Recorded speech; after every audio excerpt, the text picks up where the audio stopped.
Standing proud off the coast of Dubai is one of the most incredible buildings on the planet. At 321 meters, it soars higher than the Eiffel Tower. It's the tallest hotel on Earth and the most luxurious. Its name means the Arabian Tower. This is the Burj Al Arab, a structure designed to amaze. But creating this 21st century icon was an epic struggle that pushed everyone involved to the limit.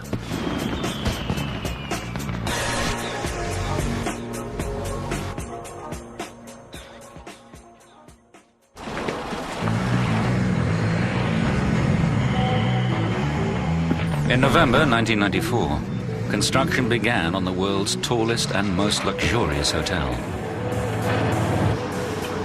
The pressure was on from day one. With the eyes of the world watching, no one on the project wants to disappoint this particular client.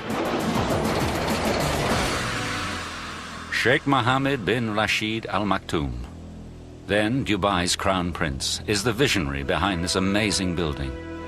The project is his response to the economic time bomb his country confronts. As his close advisor, Sultan bin Saleem knows all too well. He knew that we don't have oil. He knows that oil is going to end someday. And they have two choices. Either go and do something about it and find other alternative ways to sustain the life for the people of Dubai, or sit waiting for help.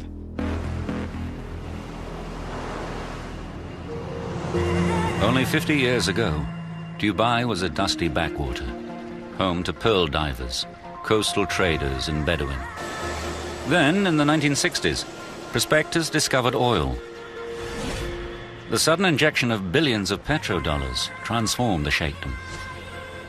But geologists predict the oil boom will be over by 2016.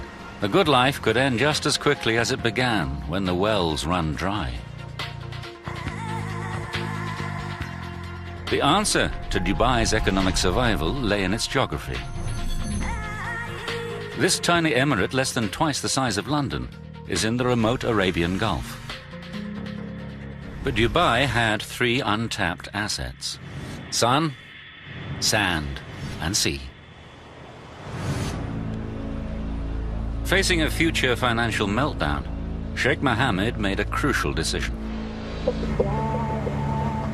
He decided to turn Dubai into one of the world's most exclusive holiday destinations, a playground for the rich on the Arabian Gulf Coast. But the Sheikh needed a luxurious centerpiece to launch his country into high-end tourism. He staked what some estimate as £1 billion on the tallest, most lavish hotel in the world, with a unique 7-star reputation, the Burj Al Arab. I think it was very important to put Dubai on the map of the world. There's no hotel like this hotel. It takes guts, and Sheikh Mohammed has a lot of guts. The Sheikh's courage is clear from his choice of architects. A radical young team from Britain, brave enough to take up the challenge, but very short in experience. They were led by Chief Architect Tom Wright. We had an average age of 32. Not a grey hair between us.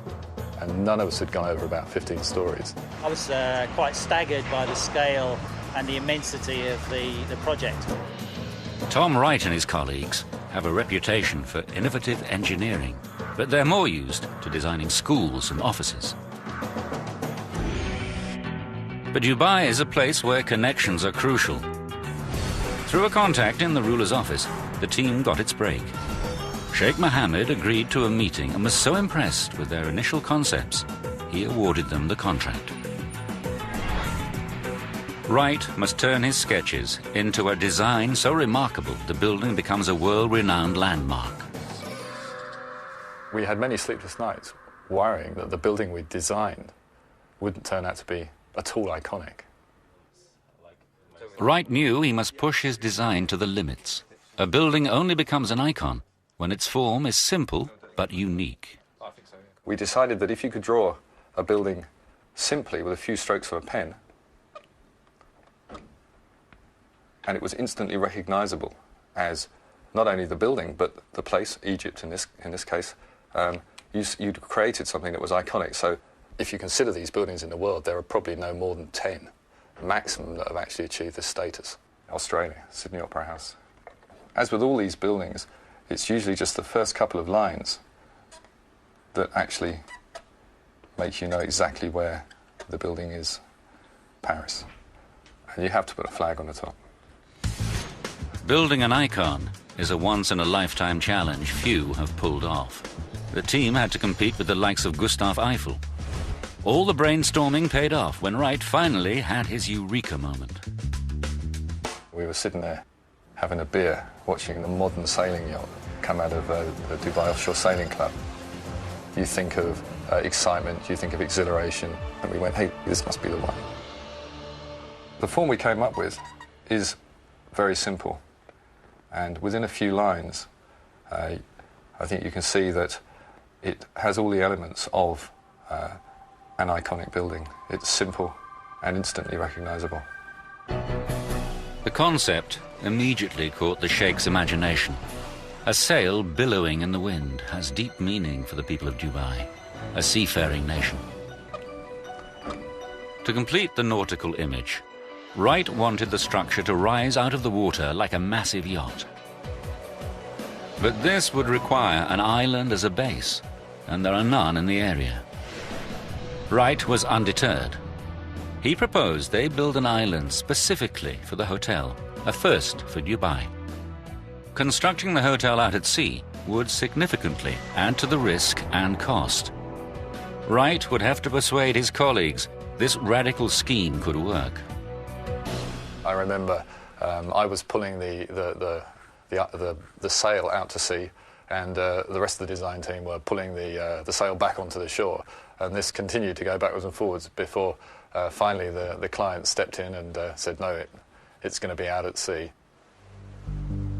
Sheikh Mohammed was prepared to take the risk.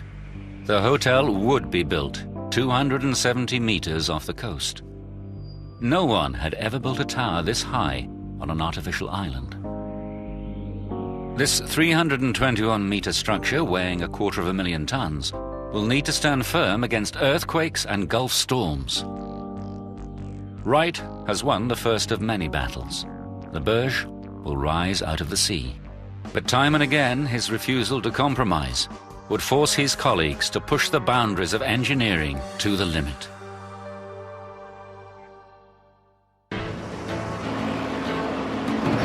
By early 1995, the construction team was hard at work, building a low-lying island for the world's tallest hotel, the Burj Al Arab.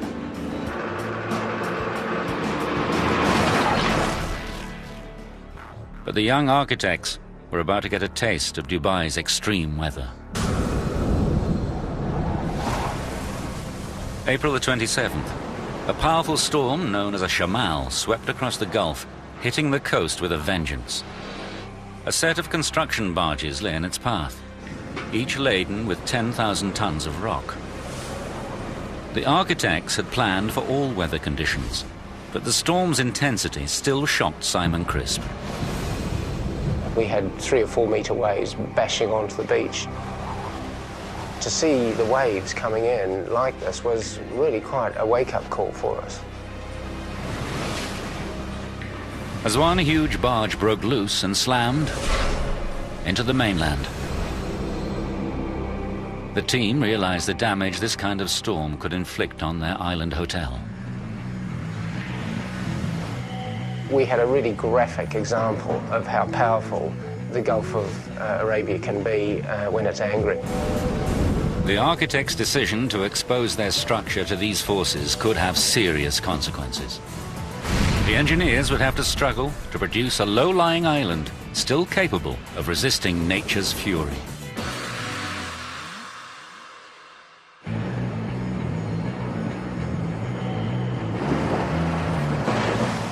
Just 5 months into the build, the team have reached a critical phase in this one-of-a-kind construction project. A debate has been raging over the height of the island. Architect Tom Wright wants to make it low, to give the impression of a sail rising out of the water. We argued a lot about the height of the island. From a design point of view, I wanted people to be close to the sea.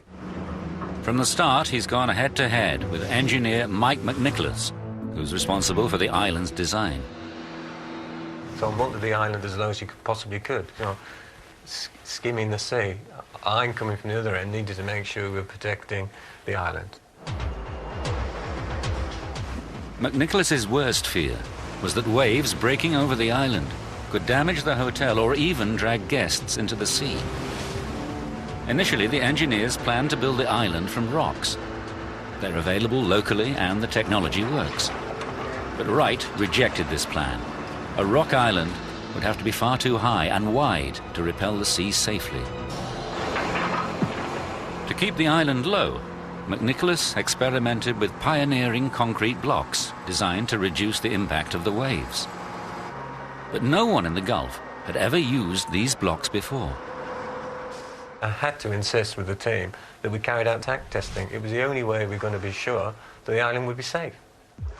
These tests replicate the power of the tallest waves that can occur once in 100 years, then send them crashing to a series of differently configured models. 3 weeks of testing proved the hollow blocks work. The construction team built the island with steep rock slopes, then covered them in the concrete blocks to absorb the force of the waves. These ingenious blocks work like a sponge. As the wave hits, the water passes inside the space and turns around on itself. The force is largely dissipated. With the engineers' help, architect Tom Wright has won his battle for a secure low island that rises only 7.5 meters above the waves.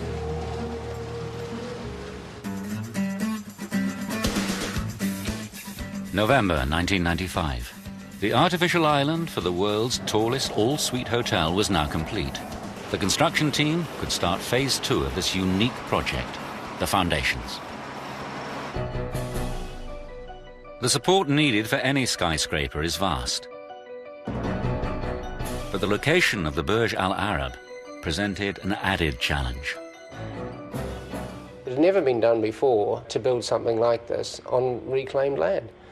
I mean, we're talking about a 300-metre high tower on a man-made island in 6 metres of the Arabian Gulf. The problems multiplied when the results of core tests revealed bad news. The drilling team searching for bedrock for the foundations drilled deep into the seabed.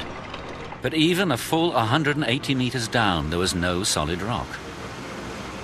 This would make their job tougher, but the architects remained defiant. The average person would think we're crazy to build something like this on sand, let alone out in the water. This 321-meter structure has to stand firm against earthquakes and 90-mile-an-hour winds.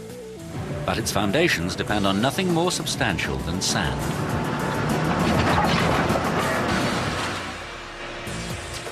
The architects had a plan. They'd support the Burj using steel-reinforced concrete foundation piles drilled deep into the sand.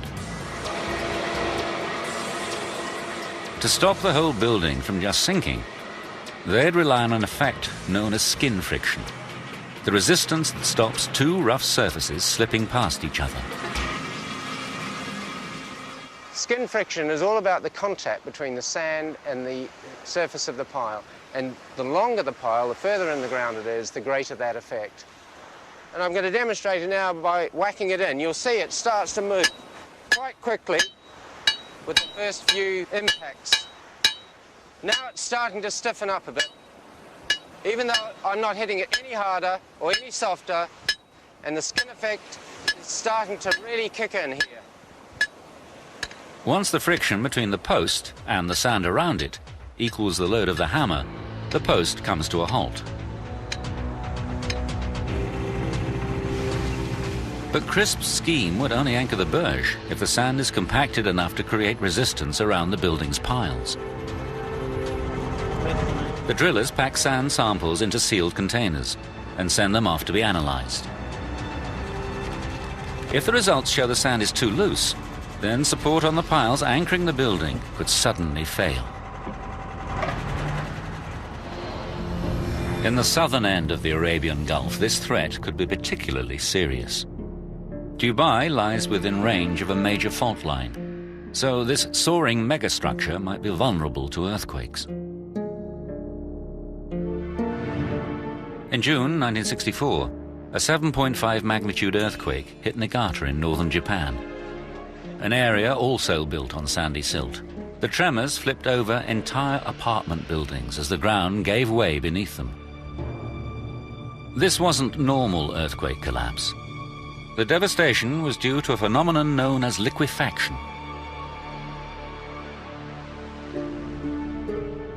As grains of loose sand shake, they fill up any air pockets and compact, taking up less space. The ground stops behaving like solid earth and settles like a liquid.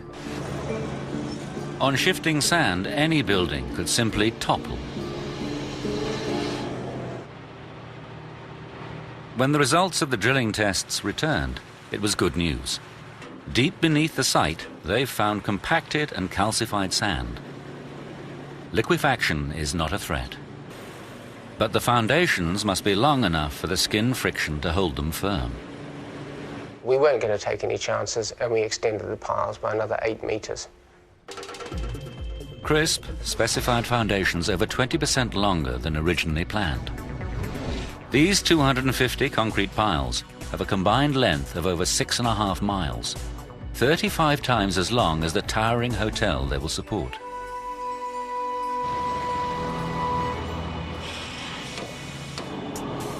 One by one, the engineers were solving the challenges thrown up by this extraordinary structure.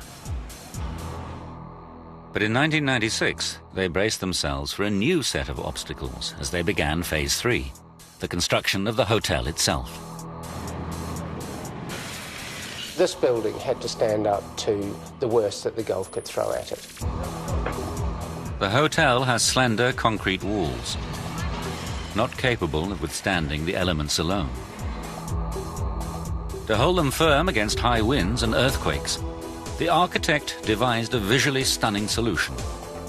A gigantic steel structure outside the main building known as an exoskeleton.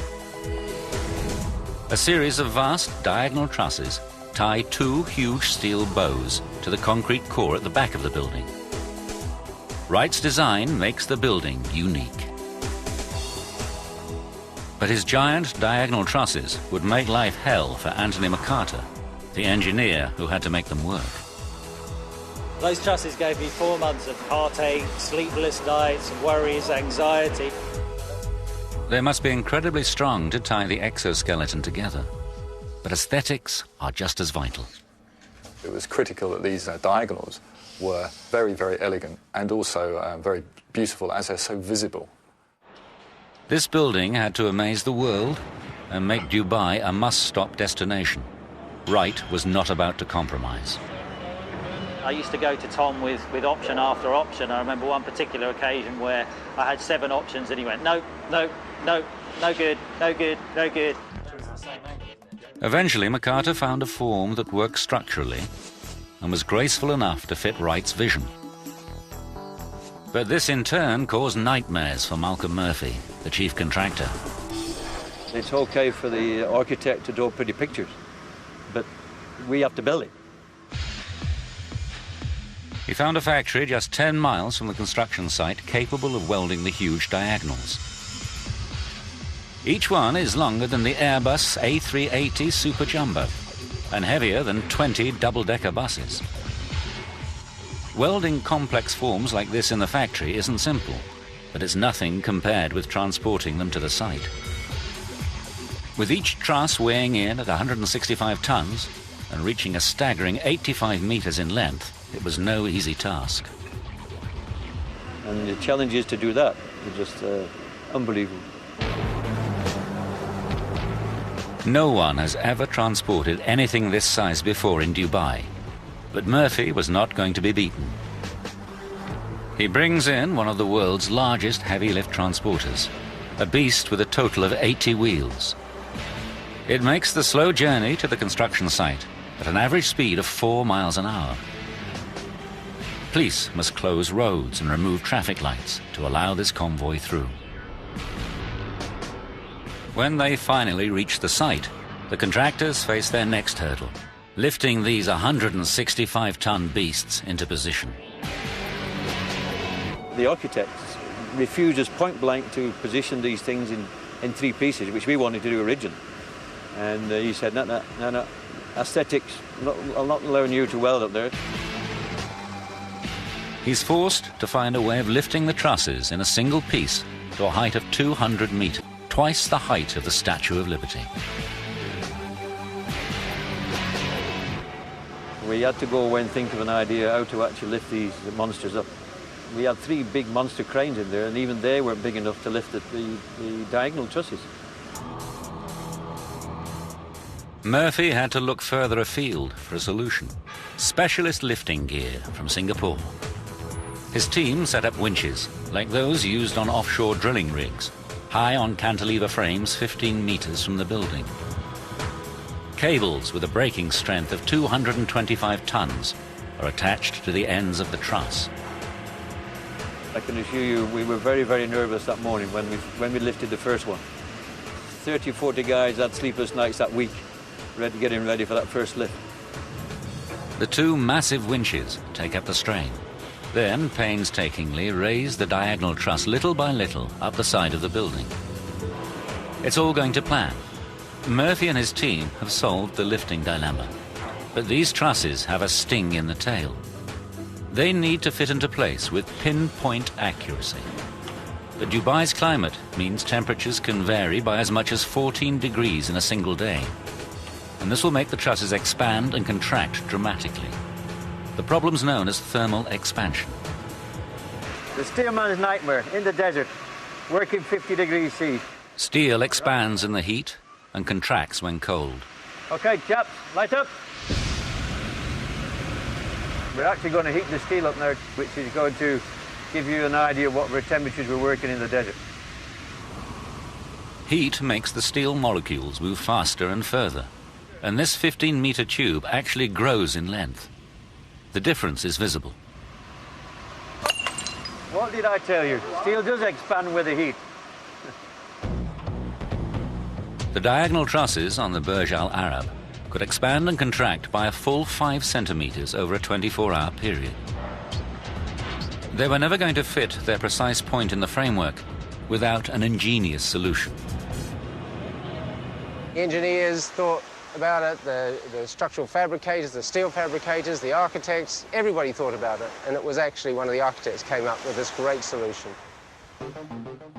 On the frame of the structure, the fixing bracket contains a vast washer with its hole offset from the center. This swivels until it lines up with the hole in the diagonal truss. Then, the cast steel pin, 30 centimeters in diameter, is inserted through both holes, locking them together. This clever device buys the team the crucial 5 centimeters of play they require for the installation, and the truss is now fixed securely in place. When we got that pin in, we had those champagne corks flying. It was just unbelievable. But there's precious little time for celebration. The first guests are due before the millennium.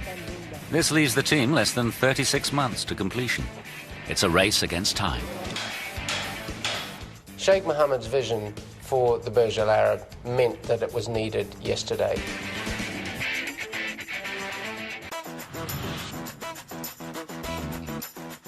January 1997, and a colossus is emerging out of the Arabian Gulf.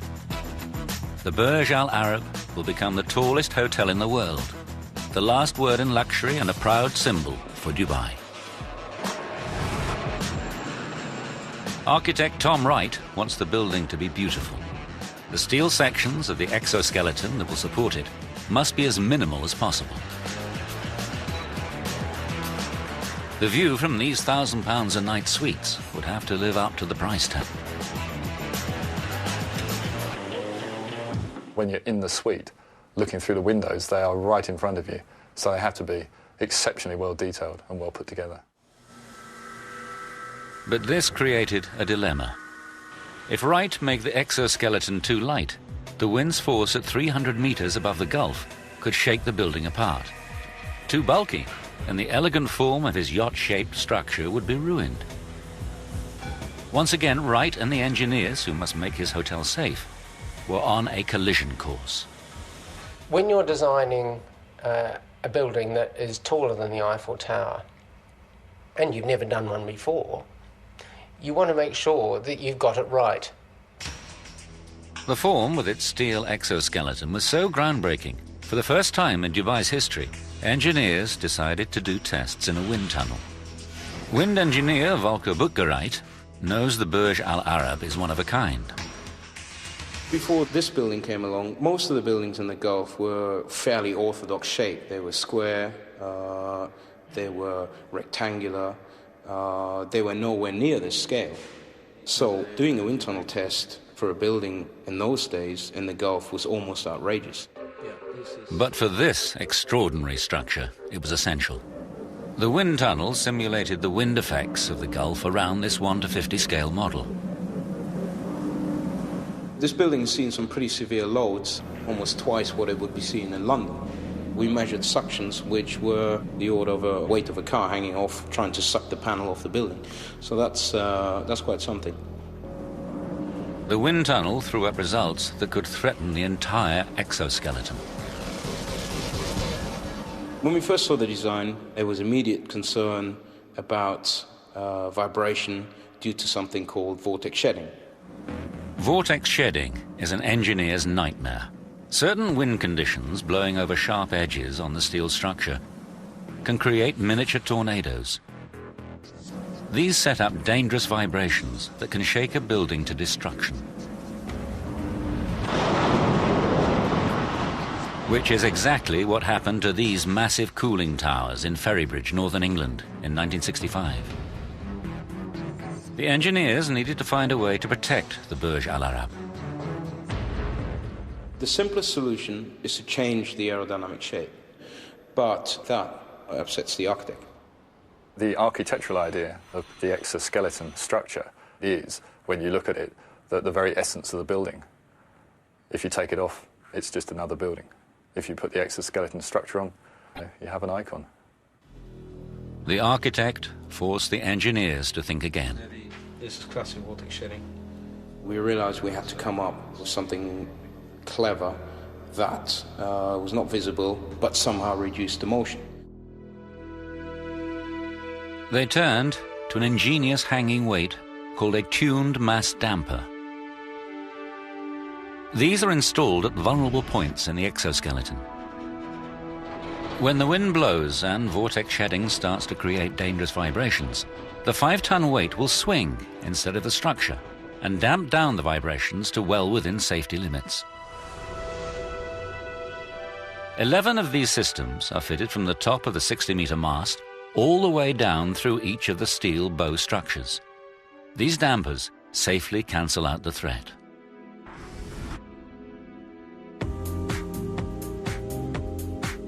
June 1997, and Dubai's reinventing itself as the luxury tourist destination.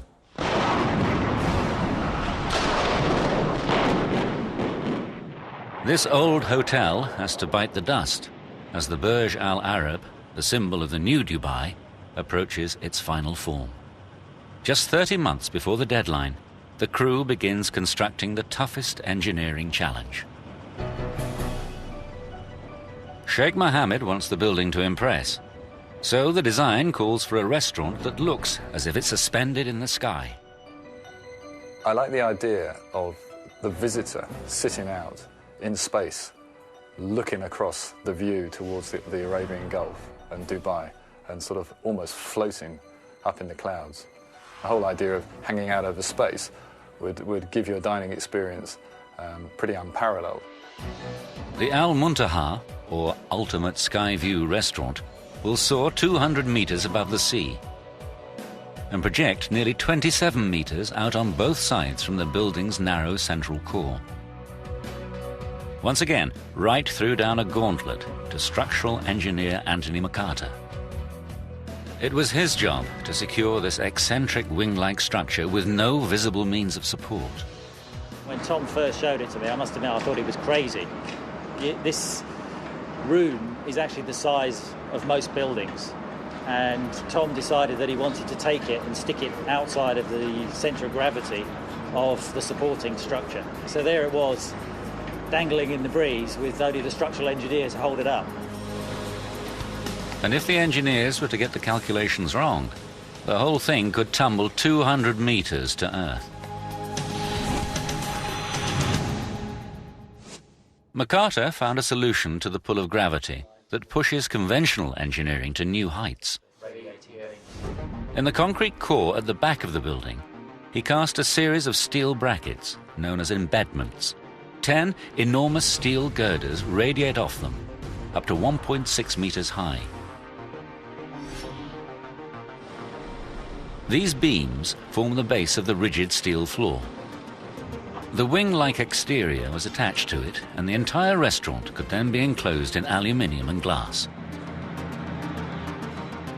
This gravity-defying structure will survive winds of close to 100 miles an hour. It's an engineering triumph. But they were just 4 years into the 6-year program. No one could afford to take their foot off the accelerator. The program was relentless and challenging. 24-hour working, 6 o'clock, site meetings in the morning, every morning. You live, sleep, breathe the building. The challenge really was on, can we design it and finish it by the original program?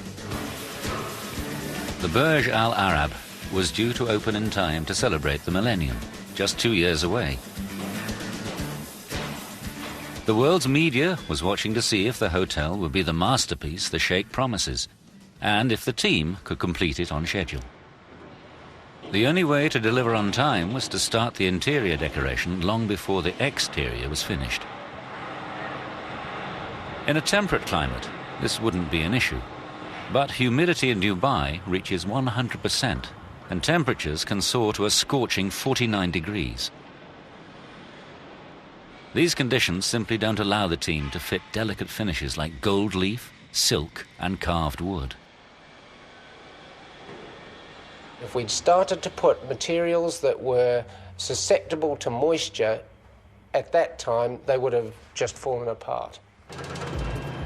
To make the deadline, the contractors needed to air condition this giant building site and bring the temperature down dramatically.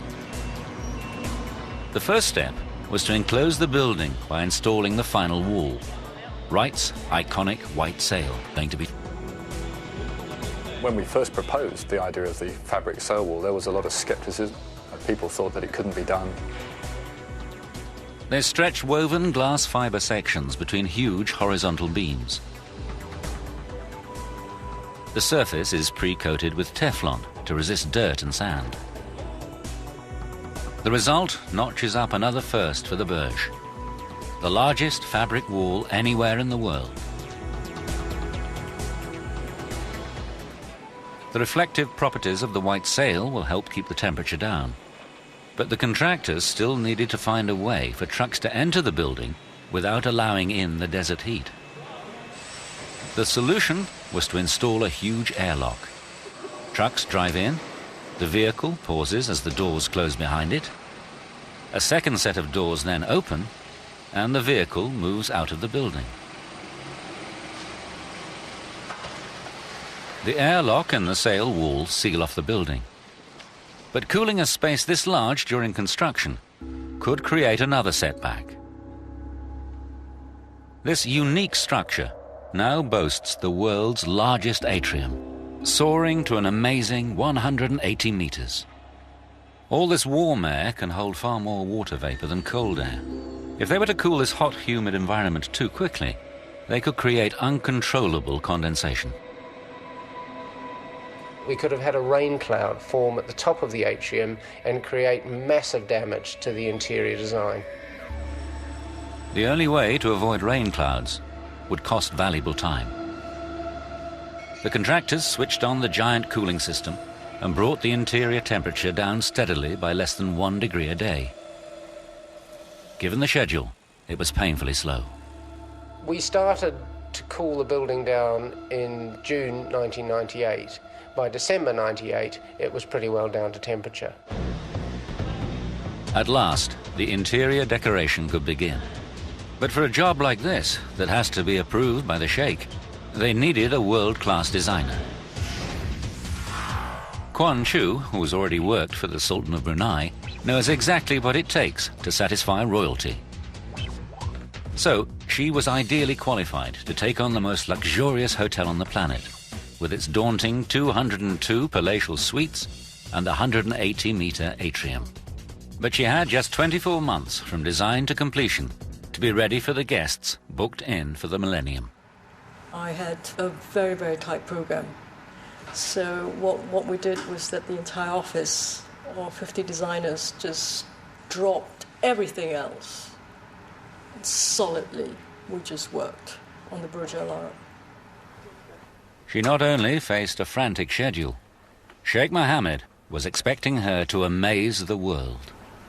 The brief basically asked us to design something that's never been ever designed before, and that will never be designed ever again. Quan Chu and her team pulled out all the stops and began to produce interiors they hoped would match the Sheikh's ambition. But as they struggled to meet the deadline, another more severe problem came up. The Sheikh had a new requirement. He wanted to offer guests every conceivable electronic gadget in their suite. But this could have dangerous consequences. A new member of the team was suddenly in the hot seat. Electrical engineer Rob Roos faced the biggest challenge of his career. There was a total redesign or a total change in the interior design, and that imposed overnight almost a 50% increase in the electrical load of the building. The Sheikh's plans mean each suite requires an enormous 14 kilowatts. That's 8 times the load of a normal British house for every suite. With 202 suites, that's enough electricity for a town of over 6,000 people. In fact, it will power all the electric curtains, 52,000 lights, most of them on dimmers, and over 3,000 miles of electric cable. All these electronics can scramble the waveform of the electric current and create a problem known as harmonic distortion. This can melt the sheathing around live cables and start a raging fire. That was a situation which was just totally unacceptable. We had to deal with that. The people of Las Vegas know just how lethal an electrical fire in a hotel can be. In November 1980, in the city's MGM Grand Hotel, a pair of wires short-circuited. This caused a blaze that wreaked destruction. 85 people perished in this real-life towering inferno, and over 700 were injured. This was one of the worst hotel fires in history, all caused by a simple electrical fault. Roos needed a solution to the fire risk, and fast. Obviously, the hotel was under construction. There were some fairly heavy deadlines to try and get the hotel finished and opened, and this was a major change. His response took electrical engineering to a new level. He devised a harmonic filter system. First, it detects the electronic distortion. Then it sends a current that's the mirror image to cancel it. It's called antiphase and works like noise-cancelling headphones. His filters are now installed on every third floor, and at the point the electricity enters the building. No one had ever attempted a system on this scale before. This was the largest active filter installation of its kind in a building like this anywhere in the world. A world-class solution for a world-class megastructure.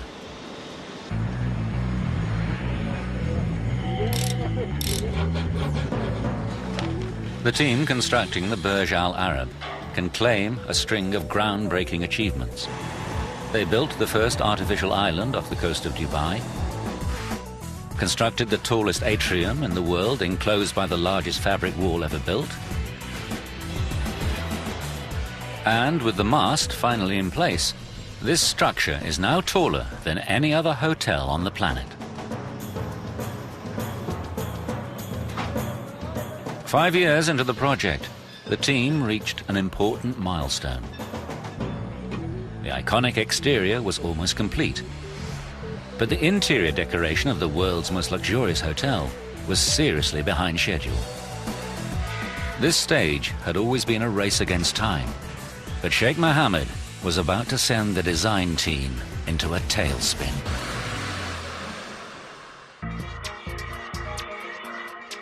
Dubai. By April 1999, the world's tallest and most opulent hotel was approaching completion. Everyone was rushing to finish the hotel, ready for the Millennium deadline. Interior Quan Chu was still operating in overdrive. Christmas was cancelled, Easter was cancelled, bank holidays were cancelled. We basically made 50, 60-hour weeks. Her brief from the Sheikh is to shock, to innovate, to amaze the guests with a modern Arab palace. And she delivers in spades, with 24,000 square meters of marble from Italy and Brazil, the equivalent of 3 football pitches. 8,000 square meters of 22-carat gold leaf give the desired impression of luxury. And she finishes the look with crystal chandeliers, woven silver and velvet. But for the world's largest atrium, Quan Chu made a radical decision. She went minimalist. She let the complex architecture speak for itself by painting it all white. The interior decoration was almost back on schedule, and Quan Chu was feeling optimistic.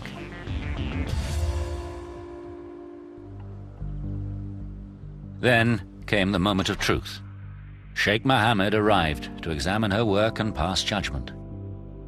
The man behind the whole project was delighted with the ornate styling of the luxury suites. But that's where the good news ends. I was summoned and said, when are you finishing off this atrium? I said, well, it's nearly done. Unfortunately, the feedback was no. Where's the color? The Sheikh rejected the white styling of the atrium. It was just too plain. Not exciting enough, not bright enough, not colorful enough, not rich enough. Quan Chu had to completely redesign and decorate the tallest atrium in the world in just 6 months.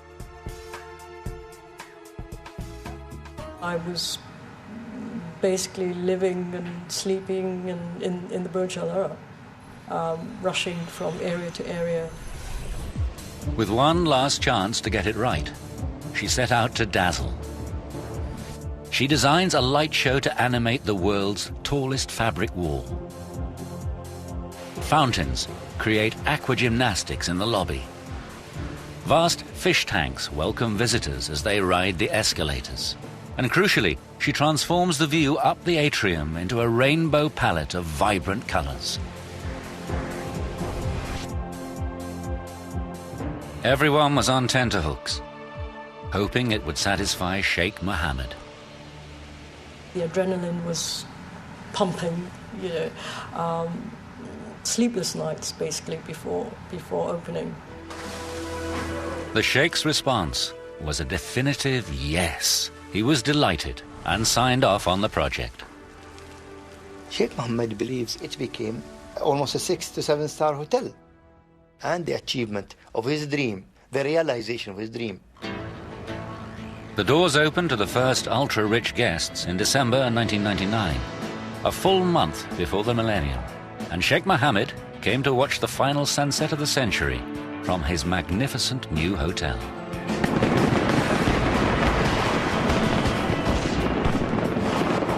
Architect Tom Wright and the team have fulfilled the brief. Every part of this iconic structure is extraordinary. A spectacular combination of fire and water greets you before you even enter the building. In the ground floor restaurant, a team of divers care for 700 exotic fish in this 280 cubic meter tank. The result allows guests to get intimate with sharks while they eat. At the opposite end of the world's tallest hotel, this amazing feat of engineering, the Cantilever restaurant, delivers Tom Wright's vision of dining in the sky. Staying here doesn't come cheap. Suites cost up to £14,500 a night.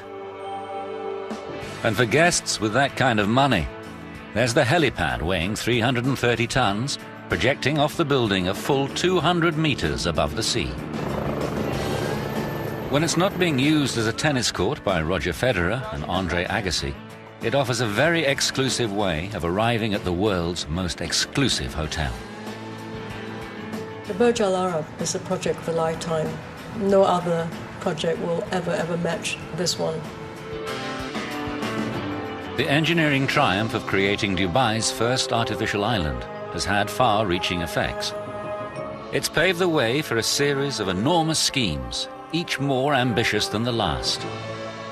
From the Palm Island, which sold out in 3 days, to the World Islands and beyond.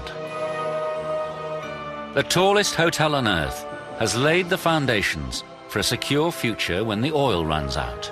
And it's all down to Sheikh Mohammed's foresight and architect Tom Wright's unique vision. We knew from the start that we had the opportunity to produce something quite startling. And this project, I really think we achieved that.